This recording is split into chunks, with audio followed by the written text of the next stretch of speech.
Hi friends, ఓం సాయిరాం. బాబాగారి ఆశీస్సులు అందరిపైన ఉండాలని మనస్ఫూర్తిగా కోరుకుంటూ ఈరోజు వీడియోలో బాబాగారు ఒక మంచి సందేశాన్ని అయితే మన ముందుకు తీసుకొచ్చారండి. అందరూ సుఖంగా, సంతోషంగా, ఆరోగ్యంగా ఉండాలి, మీ కోరికలన్నీ నెరవేరాలని ఆ బాబాగారు ఎప్పుడు కోరుకుంటూనే ఉంటానండి. ఆ బాబాగారి తరపున నేను కూడా మనస్ఫూర్తిగా కోరుకుంటుంటాను. ఈరోజు బాబాగారు అందించే సందేశం ఏంటి అంటే గనక, తల్లి, కోట్ల అదృష్టం అనేది కలిసి రాబోతుంది. వెంటనే ఈ డబ్బును తాకమ్మా. 3 రోజుల్లో కోట్ల సొమ్ము అనేది నీకు గుమ్మంలో ఉంటుందమ్మా అని చెప్పి ఏదో ఒక తెలియని సందేశాన్ని ఈరోజు మనకు బాబాగారు అందించాలనుకుంటున్నారండి. మరి బాబాగారు అందించే ఏ సందేశమైనా కానీ అది మన భవిష్యత్తుకు పునాది అని చెప్పి మనకు అందరికీ తెలిసిన విషయమే కదా.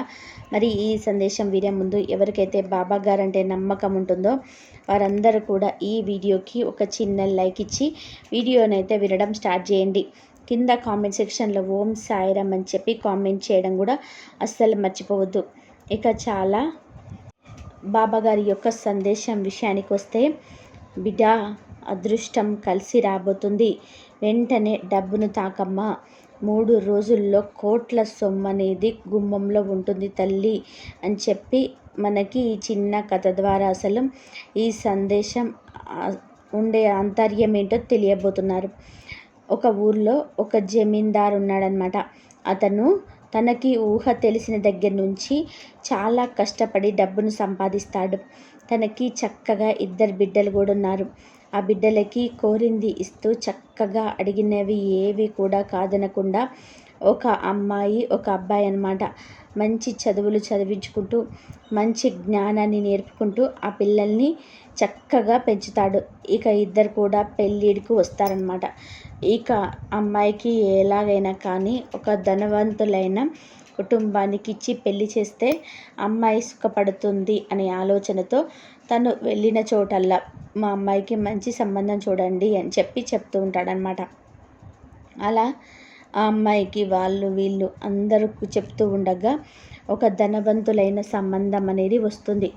ఆ పక్క ఊరిలోనే చాలా ధనవంతులైన కుటుంబం ఆ అమ్మాయిని చేసుకుంటాము అని చెప్పి ముందుకు వస్తుంది. అంత ధనవంతులతో పోటాపోటీగా తూగాలి అంటే తనకున్న ఆస్తిని మొత్తాన్ని కూడా ఇస్తే కానీ తనకు బిడ్డకి సంబంధం కుదరదు అనుకుంటాడు ఆ జమీందారు. తనకున్న యావదాస్తిని కూడా అమ్మాయి పేరు మీద రాసేసి ఆ ధనవంతుల కుటుంబానికి కోడలిగా పంపిస్తాడనమాట. ఇలా కొంతకాలం గడిచిపోయిన తర్వాత అతడికి అనారోగ్యం వస్తుంది. కొడుకున్నాడు కదా, పెళ్ళిడికి వచ్చిన కొడుకు. ఆ కొడుకు అన్ని డాక్టర్లకు చూపించగా తనకు ఒక పెద్ద జబ్బు వచ్చింది, తనకి మంచి ఖరీదైన మందులు వాడాలి అని చెప్తాడనమాట. ఆ అబ్బాయి ఎంతో కష్టపడి పొలం పని చేసి వచ్చిన రూపాయి కాస్త వాళ్ళ నాన్న ఖర్చు పెడుతూ ఉంటాడనమాట మందుల కోసమే. కొంతకాలం గడిచిన తర్వాత వాళ్ళ నాన్న అబ్బాయి దగ్గరికి వచ్చి చెప్తాడు, బాబు, ఉన్నదంతా కూడా చెల్లి పెళ్ళికి మనం వాడేసేసాము. ఇప్పుడు నేను నీకు ఏమీ లేకుండా చేశాను. నువ్వేమో కాయ కష్టం చేసి నాకు మందులకు దానికి వాడుతున్నావు. ఇప్పటికే నేను చాలా శ్రమ కలిగించాను. ఈరోజు కాకపోతే రేపైనా కానీ నేను చనిపోవాల్సిందే కదా. నా గురించి నువ్వు ఏమీ ఆలోచించకు. నేను బ్రతికుండగానే ఎవరైనా ఒక అమ్మాయిని నువ్వు పెళ్లి చేసుకో నాయన అని చెప్తాడనమాట. వాళ్ళ నాన్న చెప్పిన మాట కూడా సరైనదే కదా అని చెప్పి ఆలోచించిన అబ్బాయి, ఆ అబ్బాయికి అప్పటికే ఆస్తి లేదు, చాలా పేదవాడు. ఎంతో పేద కుటుంబానికి చెందిన ఒక పేదరాల్ని పెళ్లి చేసుకుంటాడనమాట. కొంతకాలానికి వాళ్ళ నాన్న కూడా చనిపోతాడు. వీళ్ళిద్దరు కూడా కాయ కష్టం చేసుకొని ఆ ఇల్లుని గడుపుకుంటూ ఇద్దరు కూడా సంతోషంగా ఉంటారనమాట. అయితే వాళ్ళ ఆ చెల్లి ఎవరైతే ధనవంతుల కుటుంబానికి ఇచ్చిన అమ్మాయి ఉందో ఆ అమ్మాయి ఆ డబ్బు యొక్క పొగరు మీద ఉంటుంది. ఎప్పుడు ఏదైనా ఫంక్షన్స్కైనా కానీ ఏదైనా పార్టీకైనా కానీ అన్నని పిలవాలంటే తనకి చాలా ఇబ్బందిగా అనిపిస్తుంది. ఎందుకంటే నా యొక్క పుట్టింటి వాళ్ళు ఇంత పేదవాళ్ళ అని చెప్పి, నేను ఆ ఇంట్లో పుట్టి పెరిగొచ్చాను అని చెప్పి అందరికీ తెలిస్తే నన్ను చులకనగా చూస్తారేమో అత్తగారింట్లో అని చెప్పి ఇలా ఎన్నో రకాల ఆలోచనలతోటి ఆ అమ్మాయి వాళ్ళ అన్నని ఎప్పుడు కూడా దూరం పెడుతూనే ఉంటుందన్నమాట. ఏ ఫంక్షన్లకి దేనికి కూడా వాళ్ళ అన్నని పిలవదు. అయితే ఇలా కొన్ని సంవత్సరాలు గడిచిపోతుంది. అలా కూతురికి కూడా పెళ్ళిడుకు వచ్చిన కొడుకు అనేది వస్తాడనమాట. ఇక కొడుక్కి పెళ్లి చేయాలి అని చెప్పి అలా చెల్లెలి అనుకుంటుంది. చక్కగా మంచి జమీందారైన కుటుంబంలో అమ్మాయిని కోడలిగా తీసుకొచ్చుకోబోతుంది. ఇక ఆ పలానా జమీందార్ కుటుంబంలో పెళ్ళి అంటే ఊరంతా కూడా సంబరంగా చెప్పుకుంటూ ఉంటారు కదా. అలాగే ఆ ఊరంతా కూడా చెప్పుకుంటూ ఆ నోట ఈ నోట పడి పక్క ఊరు దాకా పాకి ఆ యొక్క మేనల్లుడు పెళ్ళి అనేది వాళ్ళ అన్నకి తెలుస్తుందన్నమాట, వేరే వాళ్ళ ద్వారా. ఇక వెంటనే ఆ విషయం తెలిసిన తర్వాత అతను భార్య దగ్గరికి వెళ్ళి, అంటే తన భార్య పేరు పద్మ అన్నమాట. పద్మ, నా చెల్లి కొడుకు పెళ్ళంట, అంటే నా సొంత మేనల్లుడి పెళ్ళి జరుగుతుంది, వాళ్ళు ఉన్నారు కదా, ఒకవేళ నన్ను పిలవడం మర్చిపోయారేమో, లేకపోతే ఆహ్వాన పత్రిక పంపిస్తే అది మధ్యలోనే ఆగిపోయిందేమో. నా చెల్లి కొడుకు పెళ్ళికి నేను ఖచ్చితంగా వెళ్ళాలి, లేకపోతే నా యొక్క పుట్టింటి వాళ్ళు రాలేదే అన్న చెల్లి బాధపడుతుంది, అంతేకాకుండా నలుగురిలో తనకి అవమానంగా కూడా ఉంటుంది అని చెప్పి తన భార్య పద్మతో చెప్తాడనమాట. అప్పుడు పద్మ ఏమంటుందంటే, ఏమండి, మనకి ఆహ్వాన పత్రిక రాలేదు కనుక ఎంత సొంత అయిన వాళ్ళైనా కానీ అలా పిలవని పేరంటానికి వెళ్ళకూడదు కనుక వెళ్ళొద్దండి అని చెప్తుంది. అదేంటే అలా అంటావు, అలా వెళ్ళకపోతే ఎలా, నా చెల్లి బాధపడుతుంది. సరే, ఒకవేళ మర్చిపోయి పొరపాటున కూడా తన పనుల్లో పడి నన్ను పిలవలేదనుకో, నాకు తెలిసింది కదా, తెలిసిన తర్వాత నేను ఎలా ఉంటాను అని చెప్పి అంటాడు. అప్పుడు భార్య ఏమంటుందంటే, సరేనండి, మీకు ఇష్టమైనప్పుడు మీరు వెళ్ళండి, నేను మాత్రం పిలువని పేరంటానికి రాను అని చెప్తుందనమాట. సరే, నీ ఇష్టం అని చెప్పి ఇక తనకున్న దాంట్లో చాలా ఎక్కువ రేటు బట్టలు తన యొక్క మేనల్లుడు కోసం, తన చెల్లెల కోసం కొనుక్కొని వాటిని పెట్టెలో పెట్టుకొని తన చెల్లి ఇంటికి వెళ్తాడనమాట. తన చెల్లి ఇంటికి వెళ్ళి తన ఇంటి ముందు నిల్చొని చెల్లెమ్మ అని చెప్పి పిలుస్తాడు. అలా పిలిచిన తర్వాత చెల్లి బయటికి రాదు, చెల్లి తోటి కోడలు బయటికి వస్తుందన్నమాట. బయటికి వచ్చి, అన్న, మీరు మా యొక్క తోటి కోడలు అన్న కదా, ఉండండి, ఇప్పుడే మీ చెల్లిని పిలుచుకొస్తాను అని చెప్పి లోపలికి వెళ్తుంది. లోపలికి వెళ్ళి తన తోటి కోడలతో చెప్తుందన్నమాట, అక్క, మీరు మీ అన్నయ్య వచ్చారు నిన్ను చూడడం కోసము అని చెప్పి పెళ్ళికి ఆహ్వాన పత్రిక పంపించావా, మీ అన్నయ్యకి వచ్చారు నీ కోసం బయటకు నిలుచున్నారు అని చెప్తారనమాట. ఆ యొక్క తోటి కోడలు ఆమెకు చెప్తుందనమాట. అప్పుడు ఆ అమ్మాయి, మా అన్నయ్య వచ్చాడా, నేను అసలు ఆహ్వాన పత్రికే పంపించలేదే, ఎలా ఉన్నాడు మా అన్నయ్య, ఖరీదైన బట్టలు వేసుకొని వచ్చాడా, తన బట్టలు చూస్తే ఎలా ఉన్నాయంటే తను ఏదో పాత చినిగిపోయిన బట్టలు వేసుకొని వచ్చాడు అని చెప్తుందనమాట. ఇక ఆ యొక్క మాట తన చెల్లికి నచ్చదు. వెంటనే ఆ యొక్క ఆ చినిగిపోయిన బట్టలు వేసుకొని వస్తే అందరూ చూసి తనని ఏమనుకుంటారు అని చెప్పి గబా కూడా చాటుగా ఎవరికి కనిపించకుండా అన్న దగ్గరికి వెళ్ళి అన్నని ఒక పక్కకు తోటలోకి తీసుకొని వెళ్తుంది. అన్నయ్య, ఎందుకు వచ్చావు, నేను నీకు ఆహ్వాన పత్రిక పంపించలేదు కదా, అయినా కూడా ఎందుకు వచ్చావు అంటే, అమ్మ పొరపాటున పంపించలేదో అనుకొని నా మేనల్లుడు పెళ్ళి చూడ్డానికి వచ్చానమ్మా, తప్ప నేను రావడం అంటే. అన్నయ్య, నీ బట్టలు, నీ వాలకం ఎలా ఉన్నాయో చూసావు కదా, ఇవి చూసి నా యొక్క మెట్టింటి వాళ్ళ ముందు నేను చులకన అయిపోతాను కనుక ఎటువట్టు వచ్చేవాడు కదా, నువ్వు పెళ్ళిలోకి ఏమీ రావద్దు, ఈ పెళ్ళి అయిపోయేంత వరకు చుట్టాలు పక్కాలు మా ఇంట్లో చాలామంది ఉన్నారు, వాళ్ళందరి ముందు నువ్వు వెళ్ళడానికి వీల్లేదు, ఇక్కడ గది ఉంది తోటలో, ఆ గదిలోనే ఉండు, నువ్వు భోజనానికి ఇబ్బంది పడకుండా భోజన సమయానికి నేను నీకు భోజనం పంపిస్తాను అని చెప్పి అన్నను గబా గదిలోకి తీసుకొని వెళ్ళి గదిలో తాళం పెట్టేసి తను మళ్ళీ ఇంట్లోకి వెళ్ళి తన అసలు అన్న రానట్టుగానే ఏది జరగనట్టు తన పెళ్లి పనులు తను ఇమిడిపోతుందన్నమాట. ఇలా ఒకరోజు గడుస్తుంది, 2 రోజులు గడుస్తుంటాయి. 2 రోజులు అయ్యేసరికి ఆ గదిలో చీకట్లో ఉన్న తన యొక్క పరిస్థితిని తలుచుకొని అన్న ఎవరైతే ఉన్నాడో అతనికి బాగా ఆకలి వేసి, నా భార్య వద్దంటున్నా కూడా నేను అనవసరంగా నా చెల్లి అనుకుంటూ వచ్చాను, ఈ ఆకలితో నేను ఇక్కడే చనిపోయేటట్లున్నాను, నా భార్య బిడ్డలు ఏమైపోతారో నేను చనిపోతే అని చెప్పి పెద్దగా గదిలో కేకలు వేస్తాడనమాట. ఆ కేకలు విని అటుగా వెళ్తున్న తన తోటి కోడలు ఆ యొక్క తలుపును తీసి, అదేంటన్నయ్య మీరు ఈ గదిలో ఉన్నారు, ఎలా వచ్చారు అని చెప్పి అడుగుతుంది. తన యొక్క చెల్లెల గురించి చెప్తే తన చెల్లి పరువు ఏడపోతుందో అని చెప్పి, అమ్మ నేను మొన్న ఇక్కడికి వచ్చాను కదా, వచ్చినప్పుడు చాలా నీరసంగా అనిపించి విశ్రాంతి తీసుకోవడం కోసం ఈ గదిలోకి వచ్చాను. నేను నిద్రపోయాను. ఎవరో నేను గదిలో ఉన్నది గమనించక తలుపు తాళం పెట్టేసి వెళ్ళిపోయారు. 2 రోజుల నుంచి ఈ గదిలోనే ఉన్నానమ్మా.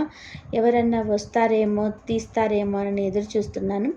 నువ్వు కనుక తలుపు తీయకపోతే నా ప్రాణాలు ఈ గదిలోనే పోయాయమ్మా. చాలా కృతజ్ఞుని నీకు అని చెప్పి ఆవిడకి, ఆ తోడి కోడలికి ధన్యవాదాలు చెప్పి అక్కడి నుంచి వెళ్ళిపోతాడనమాట. అలా వెళ్ళిపోయేటప్పుడు దారిలో నడుస్తూ ఉండగా చాలా నీరసం వచ్చేస్తుంది అతనికి. ఎందుకంటే 2 రోజులు అయిపోయింది కదా అన్నం తిని. అలా చాలా నీరసం వచ్చి బైర్లు కమ్మి కళ్ళు తిరిగినట్టుగా అనిపించి సడన్గా కింద పడిపోతుంటే వెంటనే ఒక ముసలావిడొచ్చి అతన్ని పట్టుకుంటుంది. ఇక 3 గంటల తర్వాత అతను కళ్ళు తెరిచి చూస్తాడు. కళ్ళు తెరిచి చూసేసరికి ఎదురుగా ఒక పెద్దావిడ ఉంటుంది. అమ్మ నేను ఎక్కడ ఉన్నానో నాకు ఇలా జరిగిందంతా కూడా ఆవిడతో చెప్తాడనమాట. సరే నాయన, ఇవన్నీ కూడా అనవసరం, ఇప్పుడు జరిగిందేదో జరిగిపోయింది. నువ్వు బాగా ఆకలి మీద ఉన్నట్లున్నావు, ఇదిగో ఈ పండ్లు తిను అని చెప్పి 2 పండ్లని ఆవిడ అతడికి ఇస్తుందన్నమాట.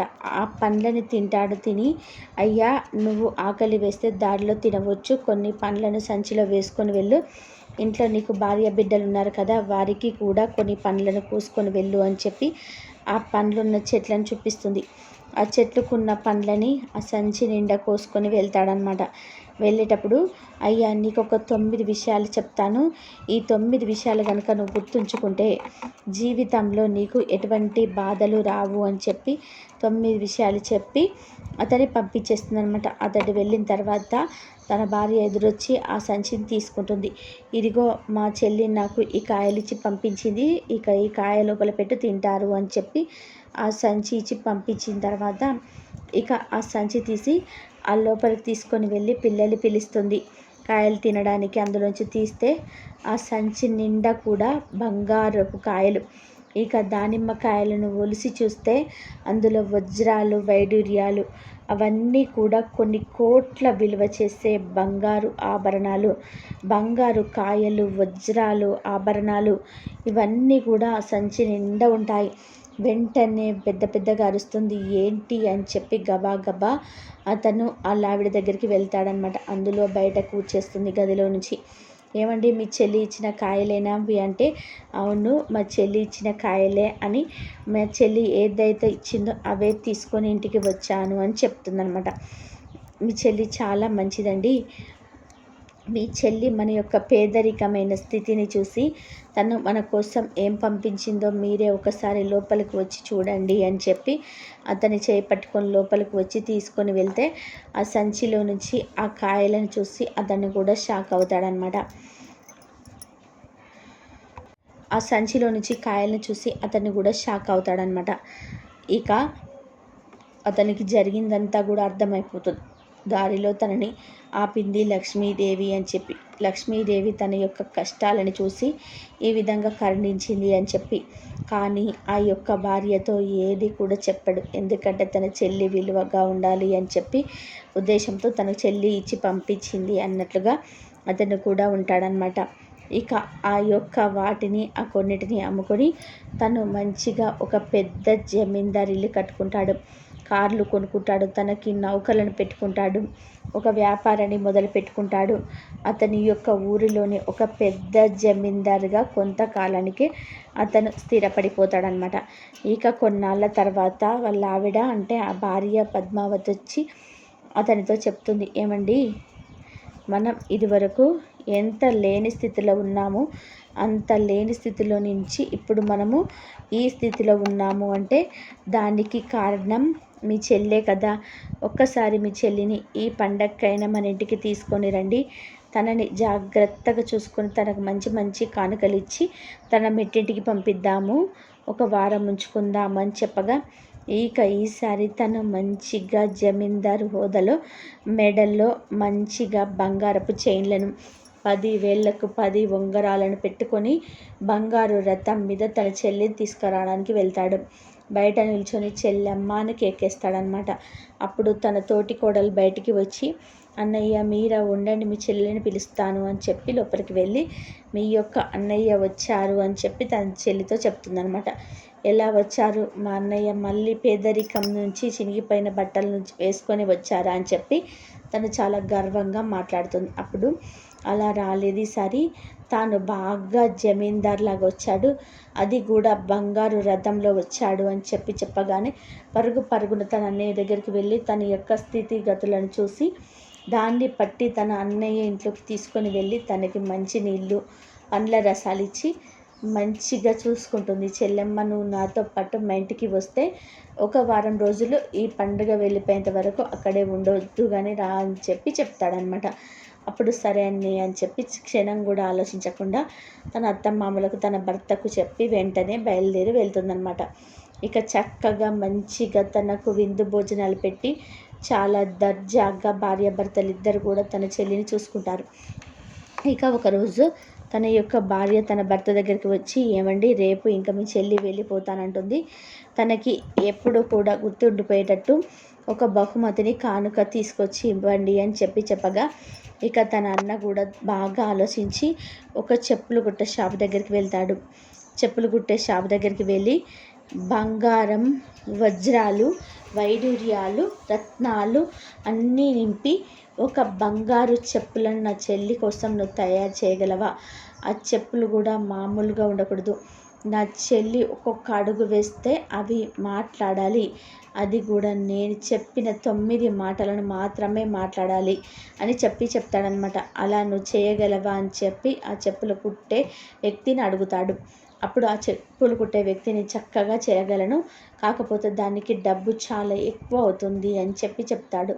ఎంత డబ్బైనా కూడా పర్వాలేదు, కానీ నేను చెప్పిన విషయాలన్నీ కూడా అందులో ఉండాలి అని చెప్పగా ఆ 9 విషయాలను చెప్పుడు కుట్టే వ్యక్తికి చెప్తాడు. అందులో మొదటిది, ఎంత ధనం ఉన్నా కానీ మానవత్వం లేని అజ్ఞానులు ఎప్పుడు కూడా పేదరికం అంచులలోకి వెళ్ళిపోతారు. అంటే ఎంత డబ్బు ఉన్నది అని ఎప్పుడు ముఖ్యం కాదు, మనిషికి మానవత్వం ఉండాలి, అదే విధంగా అజ్ఞానం లేకుండా ఉండాలి. అలా ఉంటేనే వాళ్ళు చక్కగా ఉంటారు, ధనవంతులుగా ఉంటారు, లేకుంటే పేదరికంలోకి వెళ్ళిపోతారు. ఇక రెండవది, మానవుడు ఏదో ఒక పని చేయడానికి ఎప్పుడు కూడా కృషి చేస్తూ ఉండాలి. ఎప్పుడు మనిషి అన్న తర్వాత ఏదో ఒకటి చెయ్యాలి, అలా సోమరిపోతులాగా పడుకొని ఉండకూడదు. ఇక మూడవది, ఏ పని చేసినా కానీ ఆ పనిలో తనకంటూ ఒక ప్రత్యేకత, ఒక గుర్తింపును తెచ్చుకోవాలి. అంతేకాని ఏదో చేశాంలే అన్నట్టుగా ఉండకుండా తనకి అందులో గుర్తింపు రావడం కోసం ఎక్కువగా కష్టపడాలి.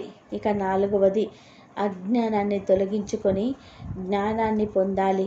ఏది జరిగినా కానీ కాలాన్ని మాత్రం ఎప్పుడు కూడా నిందించకూడదు.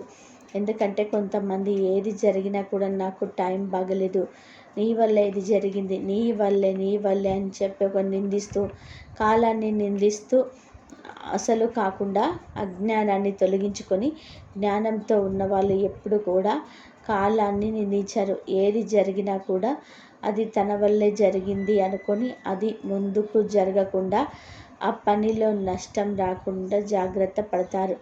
ఇక ఐదవది ఏంటి అంటే, కర్మ ఫలితం ఎప్పుడు కూడా అదృష్టం మీద ఆధారపడి ఉండదు. కనుక ఎప్పుడు కష్టపడే మనిషి పని చేస్తుంటాడో అలా కష్టపడే వ్యక్తికి అదృష్టం తనంతట తానే వరిస్తుంది తప్పదే. అదృష్టం అనేది ఇలా ఉంటేనే వస్తుందని ఎవరు కూడా ఎప్పుడూ ఉండదు. కష్టపడి పని చేసే వారికి మాత్రమే అదృష్టం వస్తుంది, ఖాళీగా కూర్చునే వాళ్ళకి అదృష్టం అనేది కలగదు.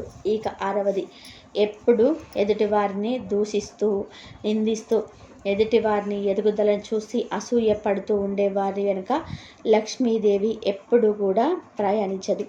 అర్థమైంది కదా. ఇక ఏడవది ఏంటి అంటే గనక, పని చేయడానికి భయపడేవారు, పని చేయడానికి సాకులు వెతుకునేవారు ఎప్పుడు కూడా పేదరికంలోనే ఉండి కొట్టుమిట్టు ఆడుతూ ఉంటారు. ఇక ఎనిమిదవది ఏమిటంటే గనక ఎప్పుడు పేదరి వారిని దూషించటం, వారిని అవమానించడం చేయకూడదు. అంతేకాకుండా దానం చేయని వ్యక్తి కూడా పేదరికాన్ని అనుభవిస్తారు. ఎదుటి వారిని ఎప్పుడు కూడా గౌరవంతో చూడాలి. వారి వెనక ఉన్న డబ్బును చూసి, వారిని స్థితిగతులను చూసి విలువనివ్వకూడదు.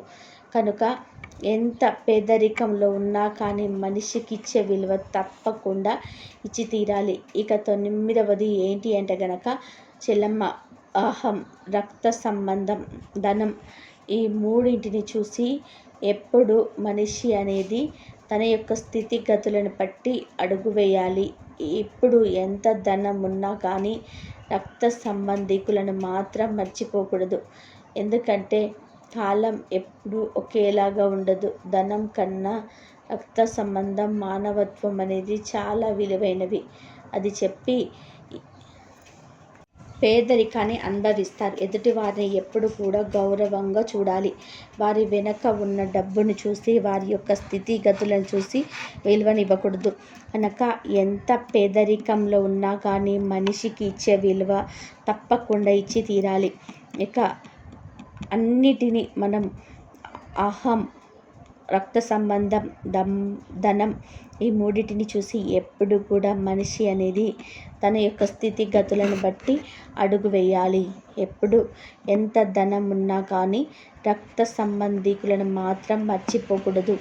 ఎందుకంటే కాలం ఎప్పుడు ఒకేలాగా ఉండదు. ధనం కన్నా రక్త సంబంధం, మానవత్వం అనేది చాలా విలువైనది అని చెప్పి ఈ 9 మాటలను ఆ చెప్పులు కుట్టేవాడికి చెప్పి అక్కడికి వచ్చేస్తాడనమాట. ఇక ఆ రోజు సాయంత్రానికి చెప్పులు కుట్టేవాడు చెప్పులని చక్కగా తయారు చేసి ఇస్తాడు. ఇక వాళ్ళ చెల్లి వెళ్ళే రోజు మంచిగా బట్టలు పెట్టి ఈ చెప్పులని కూడా పెట్టి తన కాళ్ళుకగా ఆమెని పుట్టింటి నుంచి మెట్టింటికి సాగనంపుతారనమాట.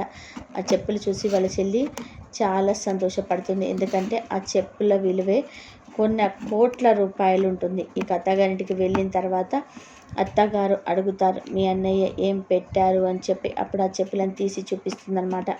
ఆ చెప్పులను చూసి వారు కూడా షాక్ అవుతారు.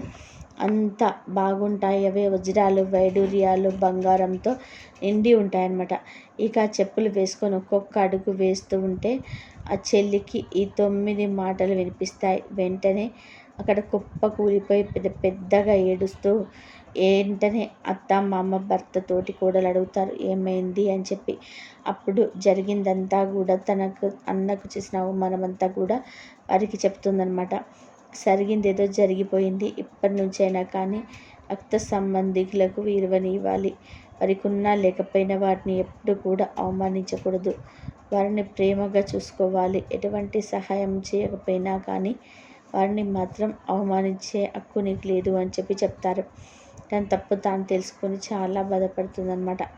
అయితే ఈ కథ ద్వారా బాబాగారు చెప్పాలనుకుంటున్న మాట ఏంటి అంటే కనుక, బిడ్డ, ఆ 9 విషయాలు నీకు కూడా గుర్తున్నాయి కదా.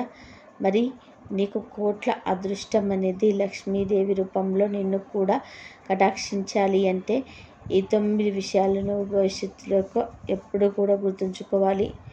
ఈ 9 విషయాలు పాటించిన వాడికి ధనం అనేది 3 రోజులలోనే వాళ్ళ ఇంట అనేది అడుగు పెడుతుంది. ఏదో ఒక రూపంలో లక్ష్మీదేవి నిన్ను అనుగ్రహిస్తుంది. ఇవి ఎంతైతే ధనం కావాలని కోరుకుంటున్నావో అంత ధనం అనేది నీ వశం చేసుకోవడానికి ఈ 9 విషయాలను నువ్వు తప్పకుండా పాటించాలమ్మా. అప్పుడే నువ్వు కోటీశ్వరుడిగా మారగలుగుతావు అని చెప్పి ఈరోజు బాబాగారు మనకు చాలా చక్కటి సందేశాన్ని అందించారండి. మరి బాబాగారు అందించిన ఈ సందేశం మీ అందరికీ కూడా నచ్చింది అనుకుంటున్నాను. నచ్చింది అనిపిస్తే చూసి వెళ్ళే వాళ్ళు తప్పకుండా ఒక చిన్న లైక్ ఇవ్వండి. సాయిబాబా పిలుపు ఛానల్ సబ్స్క్రైబ్ చేసుకొని లైక్ చేసి షేర్ చేయండి. అందరూ బాగుండాలి, అందరిలో మనం ఉండాలి. ఓం సాయిరాం. శ్రద్ధ సబూరి. బాబాగారు ఏం చెప్పినా మన మంచి కోసమే చెప్తారు కాబట్టి అంతా మంచే జరుగుతుంది. అందరూ బాగుండాలి, అందరిలో మనం ఉండాలి. ఓం సర్వే జన సుఖినో భవంతు.